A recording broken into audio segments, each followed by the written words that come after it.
పంచజన్యం ఋషికేశో దేవదత్తం ధనంజయ పౌండ్రం తధర్మం మహాశంకం భీమకర్మం వృకోదర. అంటే ఇందులో వృకోదరుడు ఏ శంఖాన్ని పూరించాడు అని శ్రీకృష్ణుడు కూడా తెలిపాడు.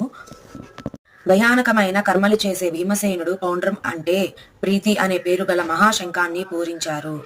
భయం యొక్క ఉద్గమ నివాస స్థానం హృదయం కాబట్టి దీని పేరు వృకోదరం.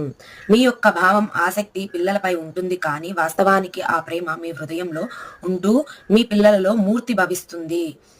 ఈ భావం మహా బలవంతమైనది, అదే ప్రీతి అనే పేరు గల మహాశంఖాన్ని పూరించాడు వృకోదరుడు. సో నేను ఇందులో వృకోదరుడు అనేది కూడా పేరు నేను చెప్పాను. ఎవరు పంచపాండవుల్లో వృకోదరుడు ఎవరు అని కూడా నేను చెప్పాను. సో పంచపాండవుల్లో వృకోదరుడు ఎవరు అనే దాన్ని కామెంట్ చేయండి. Thank you. జై శ్రీకృష్ణ.